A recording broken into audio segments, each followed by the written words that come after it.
지금까지 미국 말씀을 드렸습니다만은 러시아도 군수산업의 엄청난 강자이죠. 사실 1991년 이전에 소련 시절부터 군수산업은 강력했어요. 이런 것은 본격적으로 스탈린 때부터 시작이 됐는데요. 소련이라고 하는 나라 경제가 형편없었거든요. 그런데 그 소련이 많이 가진 게 있었어요. 그게 바로 넓은 땅이죠. 거기에서 식량이 굉장히 많이 생산이 됐어요. 스탈린은 어떻게 했느냐? 유럽 쪽에 있는 넓은 그 비옥한 농토로부터 생산된 그 농산물들이요. 그거를 가지고 대부분 다 수출을 했습니다. 인민들은 쫄쫄 굶고 하는데 농산물은 수출을 했던 거죠. 그 수출 대금을 가지고 무기 공장을 만들었던 겁니다.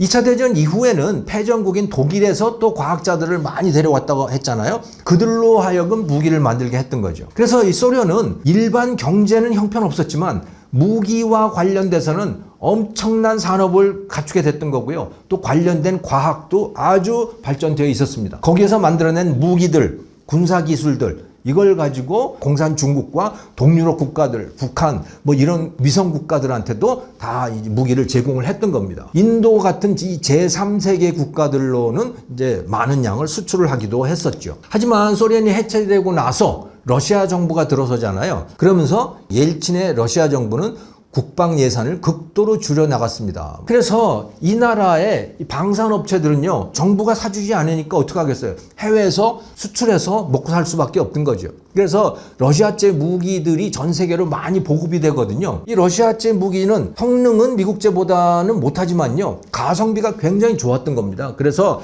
돈이 많지 않은 제3세계 가난한 저개발 국가들, 거기로 많이 팔려 나갔던 겁니다. 2000년에 푸틴이 집권을 하죠. 그러면서 러시아는 다시 군사 예산을 늘려갔습니다. 옐친 시절에는 이 국제 유가가 굉장히 낮았거든요. 그래서 별로 러시아가 돈을 쓸 수도 없었어요. 그런데 국제 유가가 굉장히 많이 오르게 되죠. 특히 중국이 WTO에 가입을 하게 되면서 중국이 세계의 공장으로 변해가잖아요. 그 중국이 석유를 엄청나게 소비를 하게 된 겁니다. 그 유가가 많이 올라가게 되고 러시아의 석유 판매 대금 수입도 굉장히 많이 늘어나게 됐던 거죠. 그래서 그걸 가지고 푸틴은 방위 산업을 키웠던 겁니다.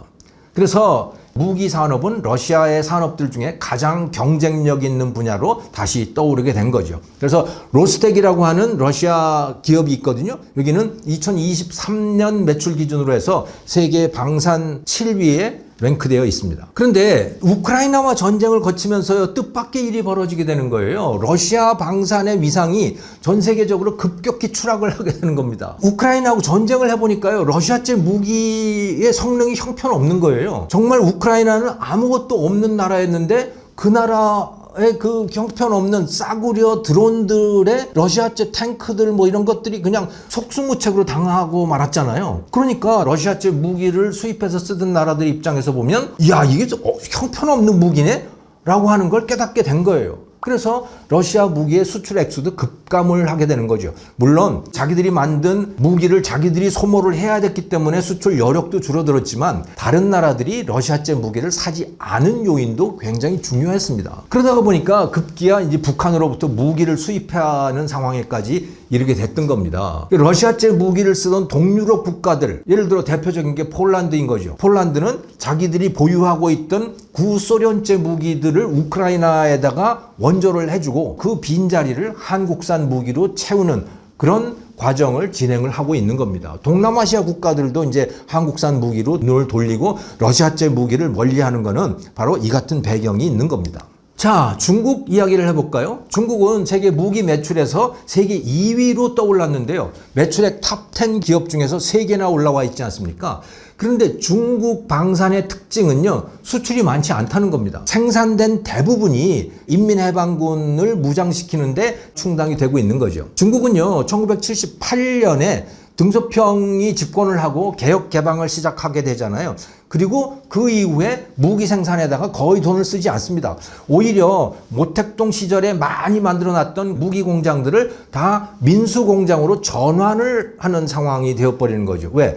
일단 돈을 벌어야 된다라고 하는 거예요. 전쟁은 이제 관심 두지 말자라고 하는 거죠. 그러다가 뜻밖의 사건이 터지게 됩니다. 바로 1989년 천안문 사태라고 하는 것이 벌어지게 되는 거죠. 그러면서 등소평조차도 경제는 자유화하지만 정치적인 민주화는 도저히 용납할 수 없어. 그렇게 해서 그 천안문에 모여서 시위하고 막 하던 그 사람들을 탱크로 그냥 밀어버리잖아요. 이렇게 되니까 중국이 전 세계로부터 본격적인 경제 제재를 당하게 됐던 겁니다. 그러다가 보니까 등소평도 이거 안 되겠는데 전쟁 준비를 다시 해야 되겠구나, 이런 생각이 들게 되고 무기에다가 다시 투자를 하기 시작하는 겁니다. 그리고 1991년에는 소련까지 붕괴가 되잖아요. 그러면 전 세계에 남아있는 공산국가, 그중에 제일 큰 데는 중국밖에 남아있지 않았잖아요. 그전까지는 소련이라고 하는 게 있어서 어느 정도는 든든했는데 이제는 공산국가가 사라지게 된 거잖아요. 그러다 보니까 스스로 지켜야겠다 해서 다시 군비 확장에 나서게 됩니다. 그런데 전쟁 국가로의 전환, 이거는 2010년대 시진핑 시대에 들어서면서부터 본격적으로 시작이 된다고 보시면 되는 겁니다. 중국은요, GDP의 38%가 소비가 되고 44%가 투자가 됩니다. 그 44% 투자에 상당 부분이 군사 목적과 관련되어 있다고 봐도 무방합니다. 이런 과정을 거치면서 중국의 방위산업이 대단한 속도로 성장하고 있지만 이 나라는 수출을 별로 하지 않고 하기도 쉽지가 않아요. 그래서 한국 방위산업하고 직접 경쟁 관계는 아니라고 봐도 되는 겁니다. 왜냐하면 중국산 무기는 러시아 기술에 기본적으로 바탕을 두고 있거든요. 그런데 우크라이나 전쟁을 거치면서 세계 많은 나라들이, 특히 동유럽, 동남아 이런 데들이 러시아 무기를 멀리하게 됐다고 했잖아요. 그거는 중국산 무기를 멀리한다는 말하고도 같은 겁니다. 그래서 예전보다 훨씬 더 많은 나라들이 나토 표준의 무기, 그건 미국 표준의 무기라는 뜻이기도 하는 겁니다. 한국도 그런 나토 표준에 상당히 가까운 거고요. 그렇게 되면서 우리 한국이 세계 방산 시장에서 새로운 강자로 등장을 하게 된 겁니다. 러시아와 중국은 자기들만의 리그에 갇히게 되었다, 이렇게 이해를 해도 되겠죠. 하지만 한국 방위산업이 글로벌 시장에서 오랫동안 승승장구할 수 있을까, 여기에 대해서는 의문의 여지가 있습니다. 폴란드, 터키, 프랑스 같은 이 나라들이 경쟁 국가로 등장을 하고 있기 때문에 그런 거죠. 한국 방위산업체들의 강점은요, 재래식 무기인데요, 그 가성비가 굉장히 좋은 겁니다. 성능에 비해서 가격이 매우 싸고 또 빨리 공급해 줄 수 있다라고 하는 그런 광점을 갖고 있는 거예요. 그래서 자주포라든가 전차, 함정, 스텔스 기능이 없는 전투기, 이런 것들이 한국 방산업체들의 주 품목이거든요. 이게 재래식 무기라고 말씀을 드렸잖아요.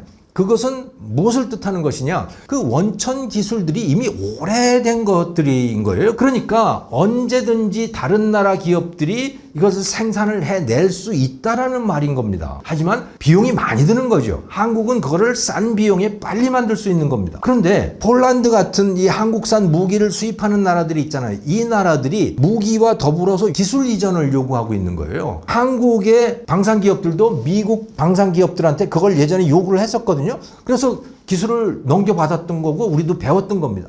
근데 폴란드 같은 나라도 그걸 요구하고 있는 거예요. 그러니까 이 나라들이 추격을 할 겁니다. 마치 이 조선산업, 선박이라든가 철강, 석유화학 이런 거에서 우리나라가 이제 중국한테 추격을 다 당했잖아요. 이 중국이 더 잘하는 분야들도 이제 상당히 많습니다. 그런데 이 재래식 무기도 분명히 그렇게 될 거라고 하는 거예요. 그러자면 우리는 어떻게 해야 되느냐? 새로운 분야로 나가야 되잖아요. 근데 그것이 쉽지가 않은 겁니다. 새로운 무기 수요가 우리 주력 품목, 우리가 잘할 수 있는 거하고는 다른 방향으로 흘러가고 있기 때문인 거죠. 글로벌 관점에서 보면 거의 모든 나라의 군사비 지출이 다 증가를 할 것이기 때문에 어느 나라의 방위산업체든 간에 방위산업체들의 매출은 당분간은 모두 다 증가할 겁니다. 하지만 그 성장 속도는 재래식 무기냐 아니면 AI, 인공지능 같은 이 소프트웨어 지향의 첨단 무기냐에 따라서 달라질 거로 보입니다. 재래식 무기 비중은 축소되고요. 이 소프트웨어, AI 중심의 무기는 비중이 급격하게 늘어날 겁니다. 전쟁의 양상이 그렇게 달라지고 있기 때문인 거예요. 이스라엘 전쟁, 또 우크라이나 전쟁을 보면요, 이 새로운 전쟁의 양상, 이것을 확인할 수가 있는데요. 팔레스타인 가자 지구의 주거지 상공을요, 수많은 이스라엘 드론들이 돌아다니면서 촬영을 하고 다닙니다. 또 이 팔레스타인에도 땅굴들이 많지 않습니까? 이 땅굴 속으로 이스라엘 병사들이 들어가는데요. 이스라엘 병사들의 옷과 또 헬멧 이런 데는 전부 센서들, 카메라들이 달려 있는 거예요. 거기에서 찍는 영상과 또 수많은 이 센서들이 파악하는 그 신호들이 있지 않습니까? 이런 것들은 지휘본부의 컴퓨터로 다 들어갑니다. 그래서 그 컴퓨터가 수많은 곳에서 전해오는 그 정보들을 종합하고 순간적으로 판단해서 시시각각 새로운 명령을 내리게 되는 거죠.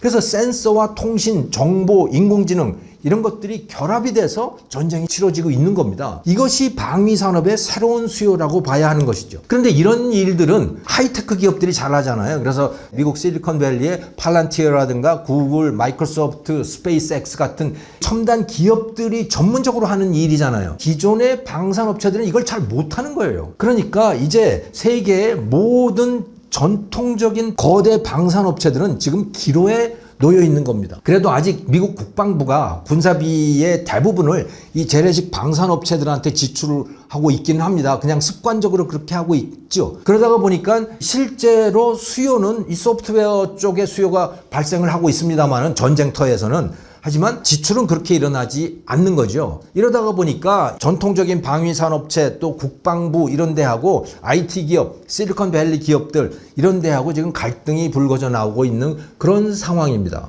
대표적으로요, 일론 머스크가요, F-35 스텔스기를 조롱을 했어요. 이거는 비싸기만 하고 복잡하기만 하고 제대로 하는 일은 아무것도 없잖아. 드론하고 비교를 해보면 형편없는 거야. 이렇게 조롱을 했거든요. 사실 그럴 만도 한 것이요. 드론 싼 거는 뭐 몇십만 원짜리도 있고요. 비싸봐야 100억 원 이 정도면 가장 좋은 걸 살 수가 있잖아요. 그런데 스텔스기는요 1,500억 원이에요. 그러면 최고의 드론 15대는 살 수 있는 그런 겁니다. 그러니까 뭐 때문에 이런 데 투자를 하냐라고 일론 머스크가 비꼬고 있는 거죠. 그래서 이 실리콘밸리 기업들이 미국 국방성에다가 야 이거 좀 제발 좀 바꿔라. 그리고 무기 계약 하나 하려면 뭐 몇 년씩 걸리는 이런 방식 이제 이거 뜯어 고치자. 이런 요구도 터져 나오게 되는 겁니다. 그래서 아예 공개 서한까지 미국 정부와 또 국방성에다가 발표를 했더라고요.